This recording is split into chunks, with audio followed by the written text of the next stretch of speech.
Hey everybody, how's it going? Stoner Dave here, and last time I spoke, I was talking about how stupid this nihilist what's-his-face was.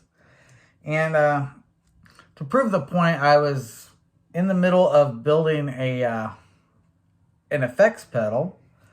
And, well, while I was building the pedal, I needed a part that I didn't have. Particularly, I needed a 500K pot.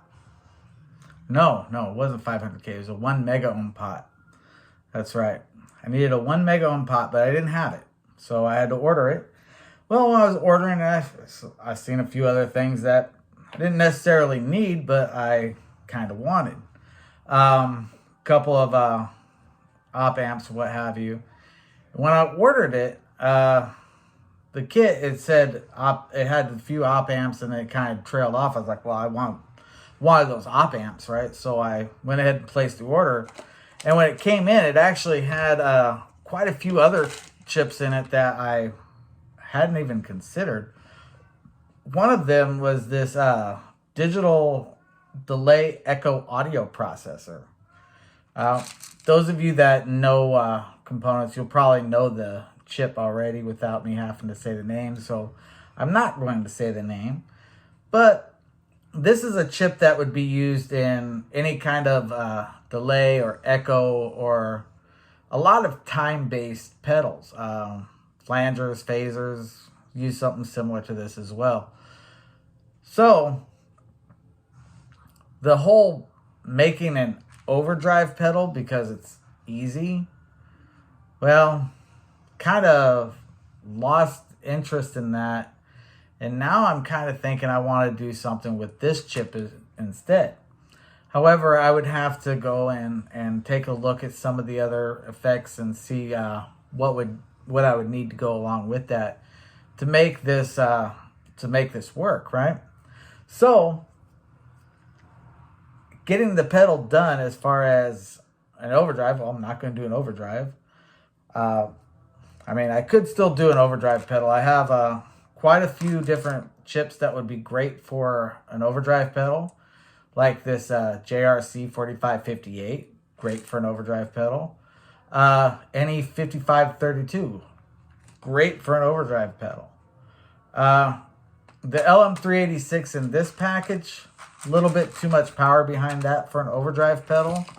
That would be more of a driver. However, I have these LM386s as well, and these are only a quarter watt LM386s, so these would be great for an overdrive pedal as well. So lots of options as far as an overdrive pedal. I mean, you can make an overdrive pedal with just one transistor, really. I mean, it doesn't take a lot to make an overdrive pedal. The question is, will it sound good? So my next video after this one, I'll put together a few different options for overdrive pedals.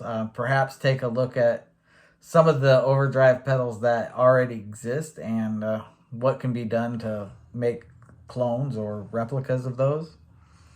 And of course, try them out and see which ones work the best. But in the meantime, because I don't have any pedal made right now, want to make something that would be fun, right? Something useful. So, in keeping with the whole how dumb is this nihilist what's-his-face, talk a little bit about some of the things he said. Now, early on in our conversations, I made a mention of having a project in one of my classes to make a power supply. Not just any power supply, not like the power supply that you'd have like on an amplifier that is just a bridge rectifier and a couple of capacitors to smooth it. I made a 30 volt variable power supply, which meant that it could go from anywhere from a half volt to 30 volts and supply consistent power up to 3 amps. What that means is it was regulated. That is, when you put a load on there, you could put a load down as low as I think the one we We tested up to 15 ohms. Should say down to 15 ohms. Now, people say, what the fuck are you talking about, Dave? You're not making sense. Down to 15 ohms. That's a real small impedance, small load. What are you talking about? So, what I want you to do, because I'm not going to waste my resistors and batteries to show you, but if you have a 9-volt battery at home and you have a few resistors, right, I would say get at least a watt or more for your resistors because they will get hot, right? Take a resistor, put it across the terminals of a 9-volt battery, right? Start with a really big, like a 1 mega ohm resistor, and measure the voltage across there. It should read the same 9 volts. And as you go down lower and lower in resistance, you'll notice that the voltage starts to drop across the battery. You get down to like 15 ohms, you're going to notice that there's only like 4 or 5 volts going out of the battery, if that, right? And it's a 9-volt battery. Before you put anything across, it was reading 9 volts. But when you put this small resistance, it's showing only a few volts, 3 or 4 volts, you know? And you say, well, where's all this voltage going, right? And again, going back to what I was talking about, Thevenin's equivalent, you'll see that the voltage is being dropped across the internal resistance of the battery itself. If you do it long enough, you'll notice the battery starts getting hot, and sometimes, if you're lucky or unlucky, the battery could explode depending on how low of a resistance you put on it. So be careful when you do it, but pay attention to how much the battery loses voltage as you put lower and lower resistance on there. And then go back to my variable power supply that I made in my class and look at how I'm saying it was down to, I think, 15. Might have been 30. It was a long time ago, but anyways, low resistance, still maintained up to 30 volts. And as we were able to adjust the voltage up and down, you know, so it's really cool, right? But when nihilist what's-his-face heard that, he's all, a power supply, that's just a full bridge rectifier and some capacitors. It doesn't even have a 555 timer in it. That was his exact words. It doesn't even have a 555 timer in it. So, because he seems to think that 555 timers make a circuit so complicated, I'm going to make the Atari Punk console. The Atari Punk console consists of 2 555 timers, a couple of potentiometers, and a few capacitors. And that's really it. You know, it's not very complicated of a circuit, except for it has 555 timers in it. And according to nihilist what's-his-face, using one 555 timer makes your circuit very complicated. So imagine using 2. So I'm going to go ahead and put this together. Here's the 555 timers.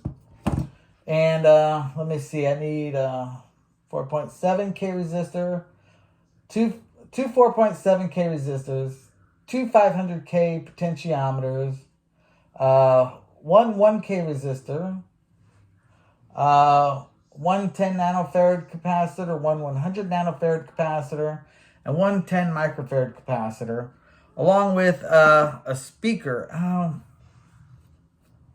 For the speaker, I'm just going to use this little guy right here.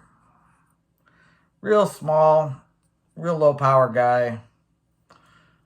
I don't know what the power level that he's supposed to be able to handle, but should be all right. I'm gonna hook it up with 9 volts across the supply, and we'll take a look and see what happens.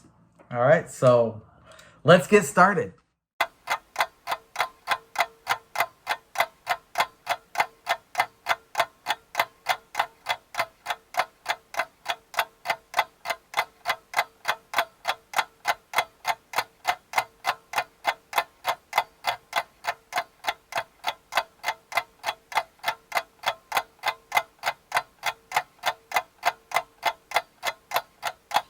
All right, so you see me put together and try out this Atari Punk console.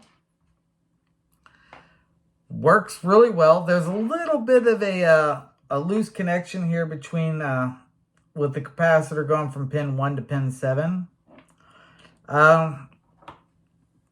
Just a matter of putting in a little bit of a longer leg on the capacitor. Take care of that right away. Needless to say, able to put this together in about 7 minutes. Put it together and tested it out. I spent more time talking about it than actually working on it. That's how simple it is to put it together. Now, somebody like Nihilist, what's his face, he sees this, he's like, oh my goodness, 555 timer is so complicated, I would never be able to put it together. And, you know, his buddy Detroit Wrecker is kind of the same way. You know, he says, oh, there's so much more to it than just putting it together. Well, really, there's not. Really, there's not. All the hard work that went into this was done by somebody else. Somebody else did the hard work of what goes into making this circuit work. And bless that person for doing so, but actually just putting it together, it's not that hard. Now, if something wasn't working, figuring out why it's not working, that can require some skill. And yeah, you see, if you look at Detroit Wrecker's got a video where he finished up his what was it, the Ed special amplifier or something like that. Can't remember, but he got done with it. It had a bit of a hum on it. Now this is a hum. I know what it comes from. I know what causes it. It's picking up 60 cycle hum because he didn't do something. And I know what it was. I could tell him what it was, but I would never do that for free. However, it's a real simple fix, and the hum may not be that big of a deal for some people. You know, some people might hear it and be like, oh, it's fine, it's fine.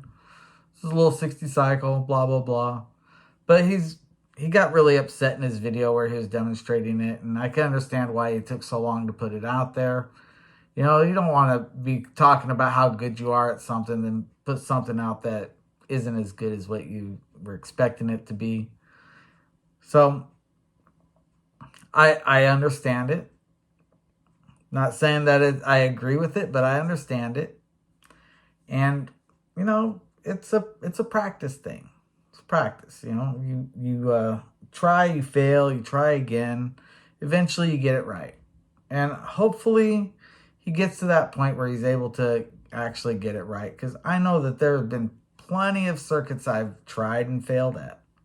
Plenty. I don't have any here because, of course, years ago, right? But each time I failed at a circuit, I learned from it. Tried it again, got it to work. And yeah, like I said, I learned my circuitry and everything at school. Other people learn trial and error. Some people learn by going through the internets and going at all that fun stuff. I went to school. Sue me. But again, the whole point of this is this nihilist guy said that this was going to be a complicated circuit. Now, my power supply, which consisted of transformer, full bridge rectifier, tip 41 tip 41 transistor, 3904 transistor, a zener diode, several potentiometers. Well, not several, 2 potentiometers. What else? There's a plethora of capacitors and resistors. And all of this to be able to make a power supply that would go from essentially 0 to 30 volts and maintain a regulated resistance. The minimum that we were required to have was 100 ohms. I was able to get mine to maintain the 30 volts all the way down to I think it was 15, but it might have been just 30. It was somewhere in that range. It was a very low resistance. And like I said, you take a battery, measure the voltage without anything on it, put a 30 ohm resistor on there and see what the voltage is. You'll see that the battery drops several volts with that low of a resistance on it, because batteries, believe it or not, are not regulated. There's nothing that regulates it. They just have a set potential, which is the max potential of that chemical reaction that's going on. But you put too low of a resistance on there and they will drop the resistance really quickly, or not, they'll drop voltage really quickly. So what that means is that you have something that calls for a 9-volt battery. You put the 9-volt battery on there. If you have something that's going across the battery that's shorting the battery or creating a low resistance across that battery won't be able to power it. That's the whole point of, you'll see a lot of times, you'll look at a schematic, you'll see a diode that goes from positive to negative. It's a reverse bias diode. And you say, what's that there for? What's that there for? Well, it's there to make sure that if you plug the wrong polarity in there, that the circuitry doesn't get damaged. But it's also there to ensure that there's not anything shorting across there. The diode will prevent shorts. You'd have to literally go in and short the battery with something else to be able to get it to go across there. And that kind of thinking ahead with the circuit, it's not necessary, right? These designers, they put that in there. It's not necessary, but it is protective, because a lot of times some people have something that takes a battery and you have the option to plug a wall wart in there. Well, if you don't look at your wall wart, you plug the wrong one. Wall warts come in different polarities, which means you plug the wrong wall wart in there, you fry your fucking whatever it is, right? Let's take a pedal, right? Since you're all guitar players and everything, pedals are very important to you. You plug the wrong polarity wall wart into a pedal, boom, it's dead. Unless it has some kind of polarity protection, like a reverse diode going from positive to negative, or negative to positive, depending on how you want to look at it. It doesn't really matter how you look at it. The fact is that it's there. Serves its purpose. So, yeah, I just wanted to show you all the little Atari Punk console, and I'll see about including a copy of the schematic into the description there, or at least this is from Instructables, believe it or not. I'll show you the schematic here, just so you can know that I'm not bullshitting you.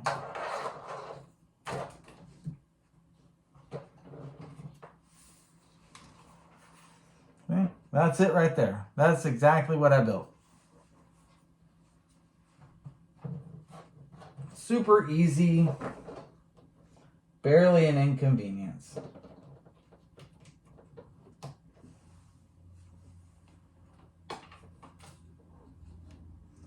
And hopefully I don't get sued by that one dude who says that in all his videos, but I doubt that he would ever see this, so I think I'm safe.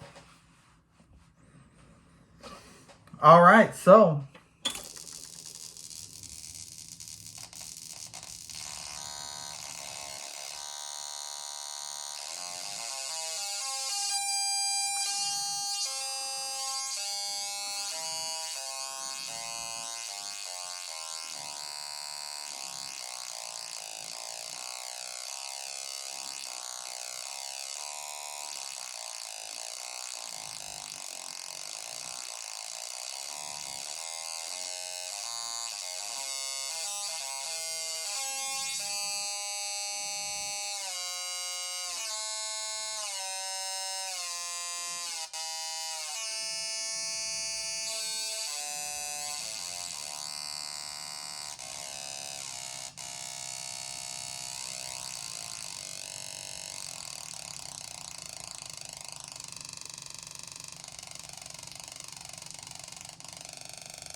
So, a lot of people wonder why it's called the Atari Punk console.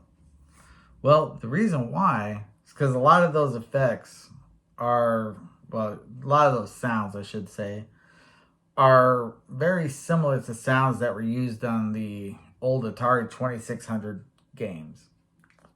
I was really little when the Atari came out, but I remember playing a few of those games, and yeah, the sounds at the time were just state of the art, bizarre, you know, and you hear lasers and tanks and airplanes and all that shit. And right here, you've pretty much seen some version of each of those sounds come out of there. And yeah, it's really easy to build. So really all it is you got one of the 555s is set up as the astable mode. The other one is set up as a monostable. So what happens is as the astable hits the monostable, it triggers it to send the signal. And because it's coming at such a variable frequency, the astable hitting it keeps resetting and sitting it, and it keeps sending the frequencies coming out, stopping, coming out, stopping, coming out, stopping.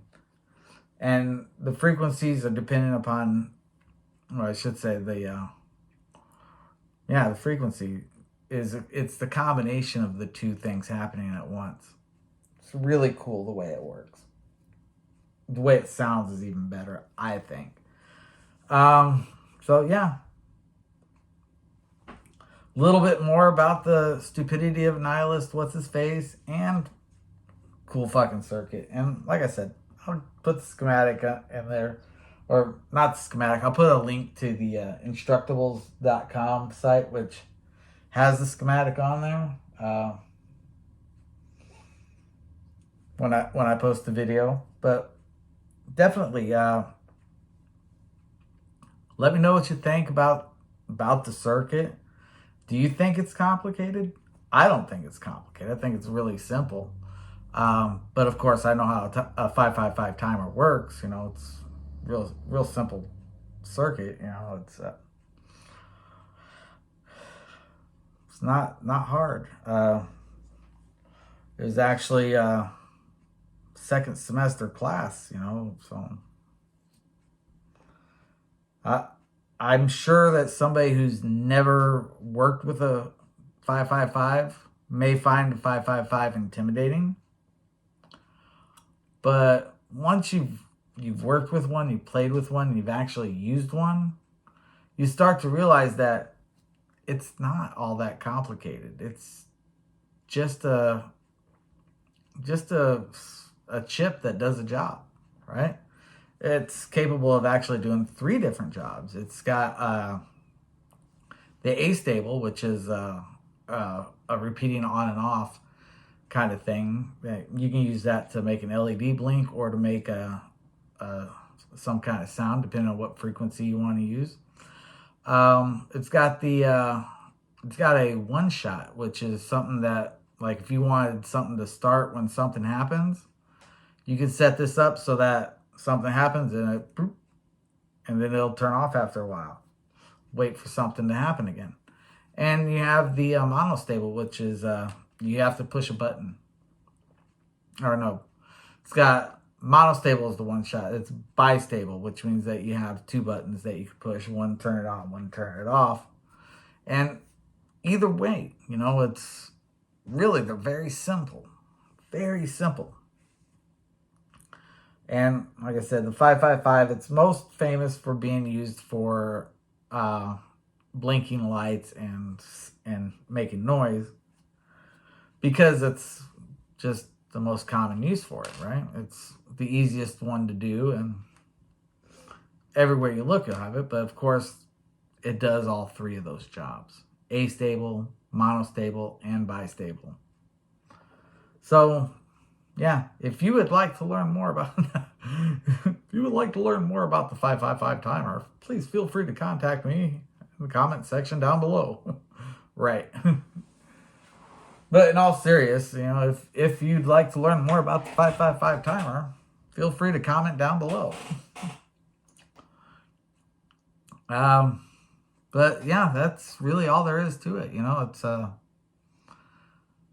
real simple little circuit. 2 555 timers. There's also an option you can use a 556 chip, which is just 2 555s put together. Again, it's a very useful and easy chip to use. Nothing complicated about it. Really, I mean, if you wanted to talk about something being complicated, probably should have talked about comparators. You know, a comparator is a simple chip that is really complicated to explain. So, if you really want to talk about something complicated, talk about use of comparators. I mean, that is something that you can take all day to talk about. Or 555, there's really nothing to it. All right, I'm rambling. Let this be it. Thanks for watching. Have a great day.